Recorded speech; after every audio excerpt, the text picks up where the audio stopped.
Bom, o som de Paco de Lucia, que está tocando uma das músicas clássicas dele, Entre Dos Águas, que é exatamente o mote, né, dessa conversa que eu vou ter com o Giba, que é o antes e o depois, né? E antes da gente começar a conversar com o Giba, eu vou passar aqui o nosso recordar como é que foi a conversa do ano passado. Para que a gente possa começar especificamente o programa, eu vou pedir para passar uma mensagem do nosso amigo Gilberto, o Gibinha. O Gibinha, eu conheço ele desde a barriga da mãe dele. Ele hoje está na fila do transplante de coração e ele tem uma mensagem para passar para todos nós.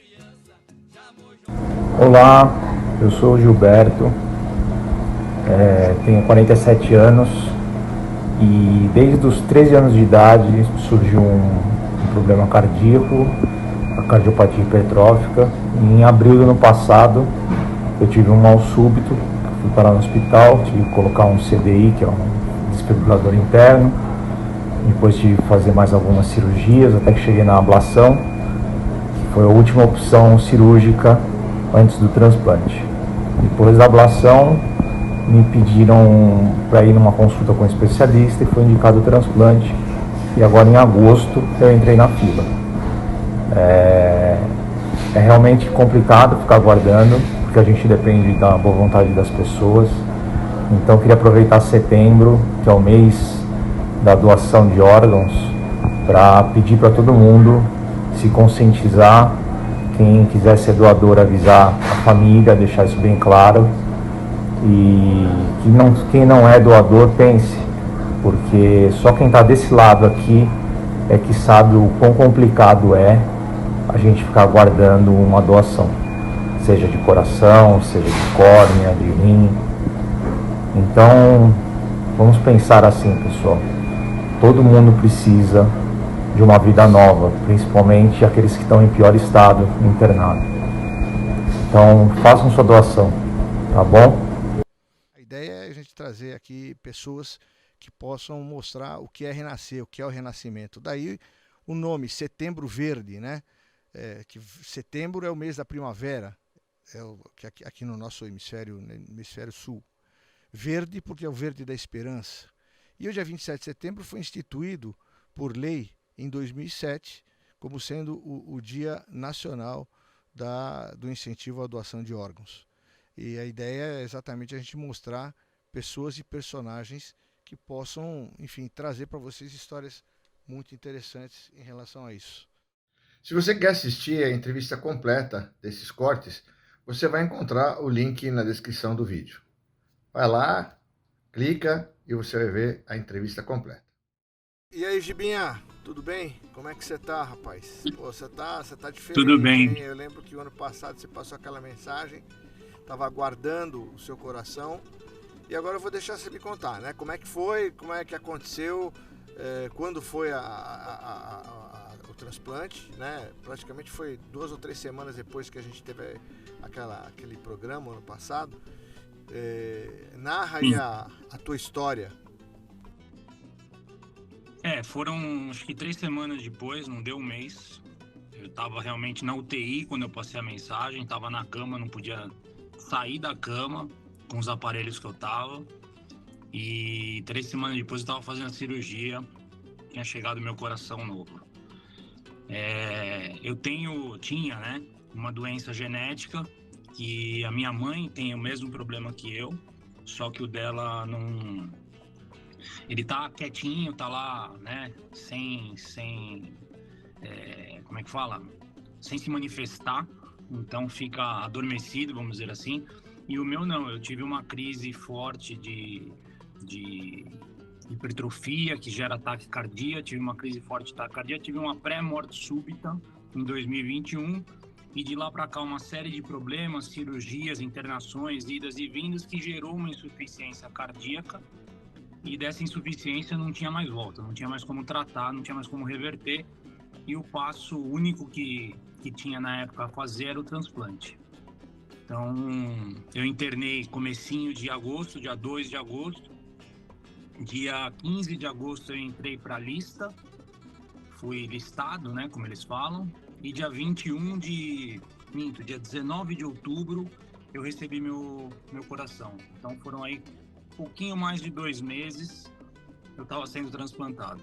Então você tinha uma miocardiopatia Hipertrófica. que é da parte da família da sua mãe. Exato. Ela tem o mesmo problema. A gente suspeita hoje que a minha avó materna também faleceu disso, porque naquela época era muito raro isso. Eu descobri isso em 87, para você ter uma ideia. Não existia, a grande maioria de exames e remédios que tem hoje não existia naquela época. E aí a gente foi tratando e acompanhando de lá para cá. E a cardiomiopatia hipertrófica, ela causa uma hipertrofia muscular no ventrículo esquerdo do coração, no meu caso. As fibras do coração, elas são assim. As minhas, elas eram todas emaranhadas e embaraçadas. E a fibra desse formato gera impulsos elétricos que geram taquicardias. E a minha taquicardia, se ela fosse num formato que a gente chama de taquicardia ventricular, ela poderia ser fatal. E a minha quase foi. Eu tive uma pré-morte súbita em casa. O médico disse que não fui naquele momento porque não era a hora mesmo. E deu tempo de chegar no hospital, fazer uma cardioversão, que é o choque, que por sinal eu tomei acordado, 450 volts aí no peito. E coloquei marca-passo com desfibrilador interno. E aí foram quase 18 meses aí de idas e vindas e cirurgias, o que acabou resultando no transplante porque não tinha mais volta, né? Mas a cardiomiopatia hipertrófica era a minha doença de base. Vem cá, uma pergunta que eu te faço, né? Que muita gente não sabe, mas você conheceu o teu doador? Você sabe a história da origem do seu coração? Ou isso não é protocolo? Não é permitido?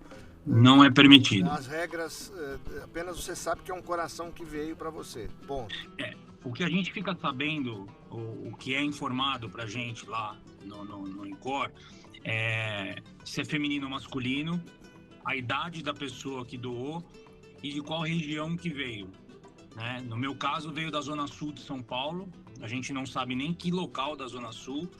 Era um homem de 39 anos. Então, é a única informação que a gente tem. O doador, por lei, ele é completamente sigiloso, a não ser que a gente envie uma carta de próprio punho, solicitando para a central de transplantes, que a gente quer conhecer o doador e tudo mais. E aí essa central vai encaminhar essa carta ou um comunicado à família que doou. E aí, se houver o interesse da família de conhecer, eles enviam uma carta aceitando isso, e aí é feito uma conversa para um encontro das famílias. Mas é muito difícil isso dar certo. Muito difícil. Você está com que idade agora? Agora eu tô com 48. 48 anos. Conforme eu disse, eu te conheci, você estava na barriga da sua mamãe, eu sou amigo dos seus pais desde adolescente, então praticamente eu tô assim, dentro do contexto aí da tua vida, né, a gente soube de tudo que aconteceu, né, e graças a Deus a coisa aconteceu da melhor maneira. Toma medicamentos até hoje, você vai tomar para sempre, né, esses medicamentos. Para sempre. A gente toma o que eles chamam de imunossupressor, né, porque o coração, ele é um órgão que o corpo não reconhece, né? É um intruso, vamos dizer assim. É uma estrutura, uma proteína que o corpo não reconhece e, obviamente, ele procura se defender como se fosse um agente agressor, né? Exato. E aí ele rejeita, ele atacaria essas proteínas e o imunossupressor tem exatamente essa função, né? Ele baixa a imunidade, né? Ele deixa, na verdade, para qualquer coisa. Por isso que a gente tem algumas cautelas, todos os transplantados têm algumas cautelas para não correr alguns outros riscos por conta do imunossupressor, porque fica muito mais suscetível a doenças, né? Claro, você também procura evitar multidão, você usa máscara em diversas situações, você quando tem notícia de algum tipo de estado gripal e outras viroses, você procura se afastar, procura se manter distante. Claro, são cuidados que têm que ser tomados, sem dúvida. Você teve a dádiva de renascer, né? De renovar, por isso até a música do Paco de Lucia, que nós colocamos para ilustrar. E o importante é que você tá vencendo essa etapa da tua vida. E você trabalha com o que, Gibinha?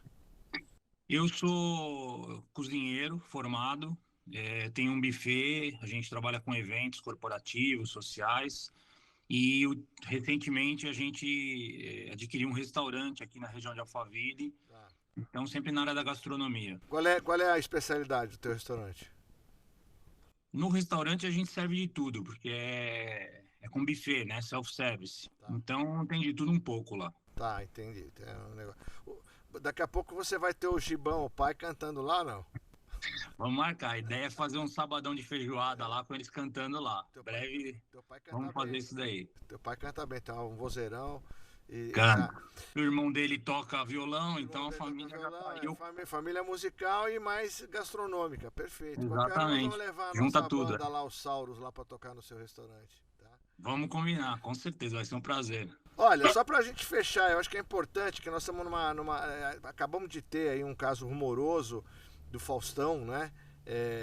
Eu, na época, até me posicionei, falei, não, as pessoas começaram a tecer comentários desairosos, ataques absurdos, comentários sem sentido nenhum, né? Como se o fato dele ter recursos, ele fosse comprar um órgão, como se fosse na prateleira e escolhesse ali alguma coisa e colocasse. A coisa não funciona dessa maneira. E agora eu vou perguntar para você, que viveu isso dentro de todo o sistema, né? Sim. Que você contasse o que realmente acontece, como acontece a doação e como você entra, como é que é eletivo, porque você tem uma fila, não é bem uma fila, você está numa lista, né? Exato. Uma fila, quer dizer, o próximo da fila vai passando a fila, é uma lista e existem prioridades. Você sabe melhor que eu. Me explica como é que é e vamos tirar de uma vez por todas essa bobagem que as pessoas falam. Sim, primeiro colocar o seguinte, não existe compra de órgão nem nos Estados Unidos, tá? Essa história que correu aí, querer comprar um coração nos Estados Unidos é mentira, não funciona assim. Os Estados Unidos não tem o SUS que a gente tem aqui no Brasil, então lá todo mundo paga por uma cirurgia. Quem não tem condição vai hipotecar casa, carro, pedir dinheiro emprestado, mas só pagando. Se não pagar, não tem a cirurgia. Então lá é mais rápido, por quê? Porque as pessoas não têm condições de pagar. Então ele, com o dinheiro que ele tem, se ele pagasse a cirurgia, talvez a fila lá andaria mais rápido. Coisa que ele ia se dar muito mal, porque a lista para ele aqui correu muito mais rápido, né? Porque o que acontece? Como funciona? A partir da hora que o médico lista você na fila de transplante, na Secretaria da Saúde, existem algumas, é o que você falou, não é uma fila, porque se fosse uma fila seria um atrás do outro. A lista ela é dividida por vários itens, vamos dizer assim.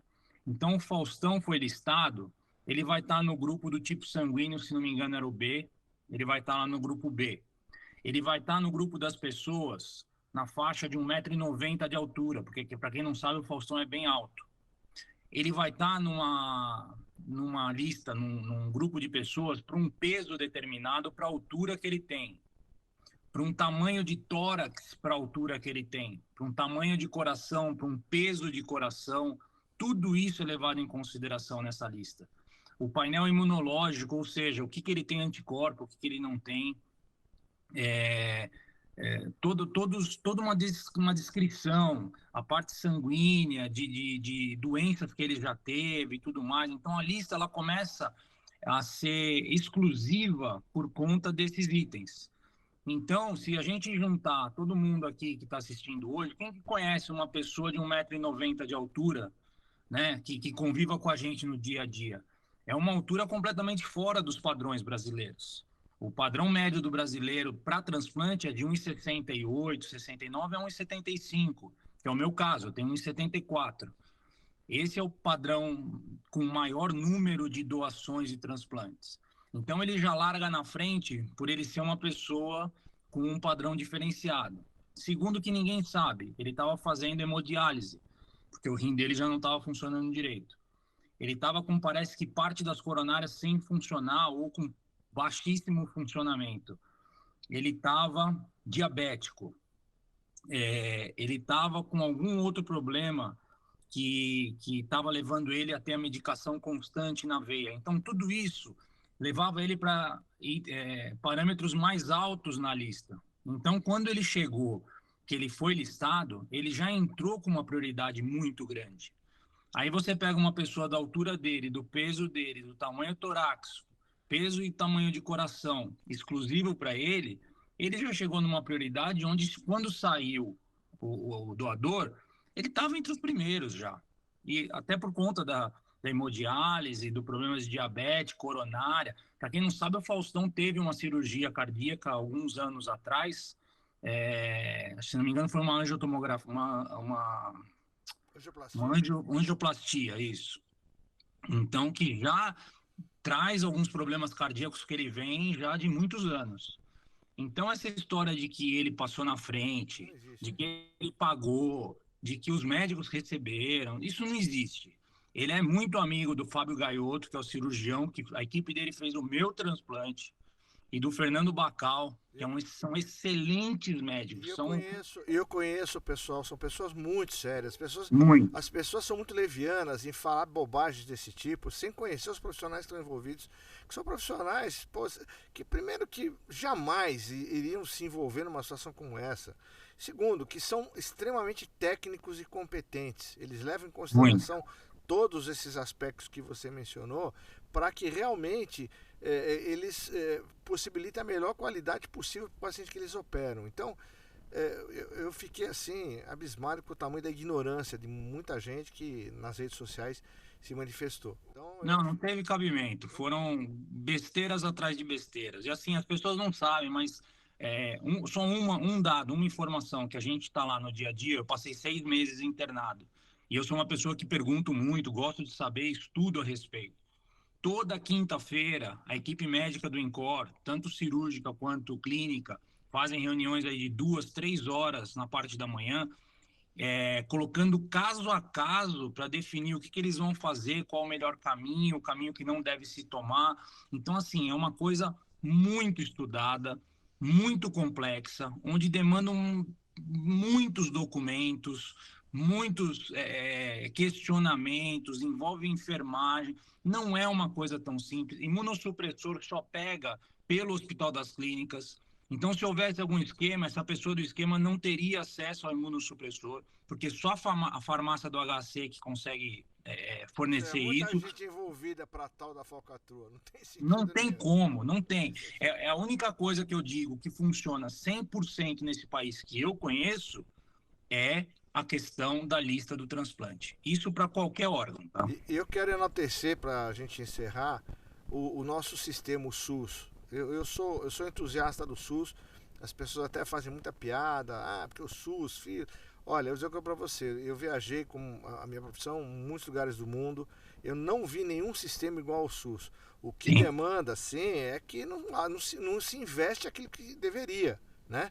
Os governantes, entra governo, sai governo, seja de qual ideologia ou política ao lado for, a saúde sempre é relegada a segundo plano e não há um investimento, ou porque é por incompetência ou por qualquer outro motivo, e aí você tem as deficiências, as filas enormes, as condições às que os médicos são submetidos para trabalhar. Se houvesse uma política de saúde adequada e decente nesse país, nós teríamos o melhor sistema de saúde pública do mundo. Inclusive, lembrando que na época da pandemia, o que segurou a onda, porque muita gente perdeu o emprego e perdeu o plano de saúde, foi o SUS.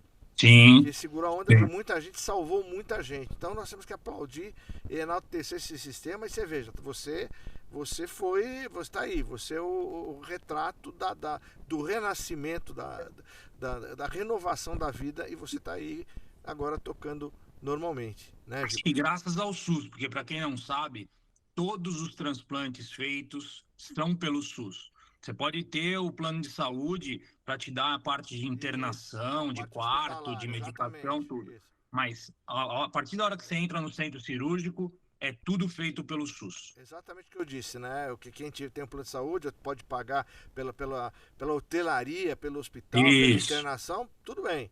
Mas a parte técnica, médica, é o SUS que cobre e ponto final. Parabéns. Giminha, obrigado, viu? Obrigado a você, é um prazer enorme estar aqui conversando com você. Foi o que eu te falei, realmente por alguns probleminhas aí, eu não consegui estar aí pessoalmente, mas faço questão em breve aí de tomar um café com você para a gente se ver novamente. Nós vamos conversar de novo e Vamos lá, nós vamos mostrar isso aí para as pessoas, e as pessoas vão realmente aplaudir tudo que está acontecendo contigo. Um beijo para você. Com certeza. Obrigado, e pessoal, não esqueça, sejam doadores, viu? Essa é a mensagem que eu te pedi final, que eu queria que você repetisse, a mensagem final desse programa.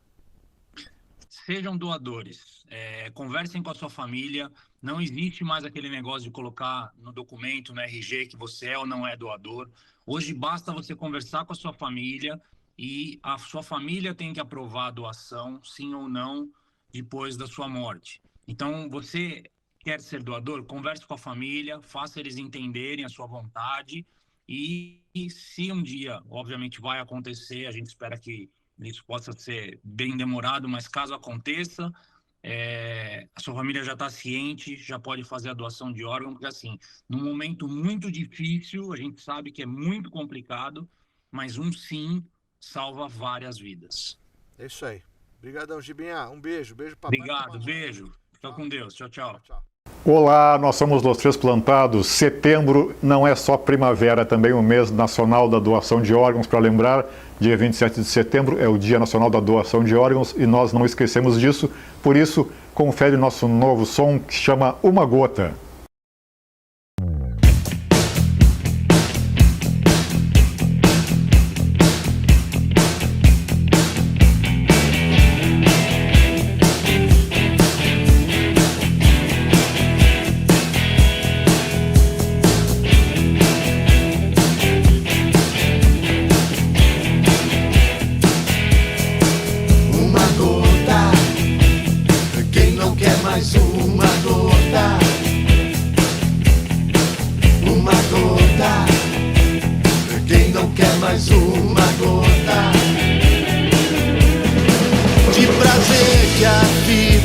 Tem pra nos oferecer uma gota.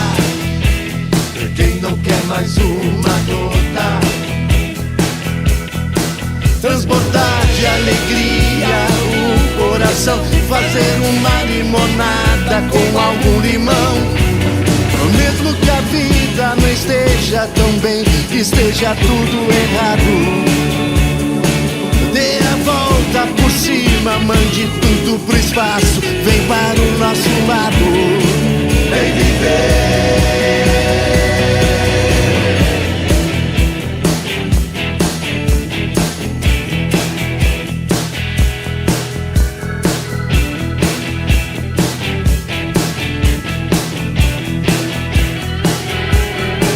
Uma gota, quem não quer mais uma gota? Uma gota, quem não quer mais uma gota? De prazer que a vida tem pra nos oferecer. Uma gota, quem não quer mais uma gota? Transbordar de alegria o coração, fazer uma limonada com algum limão. Mesmo que a vida não esteja tão bem, que esteja tudo errado, dê a volta por cima, mande tudo pro espaço, vem para o nosso lado, vem viver.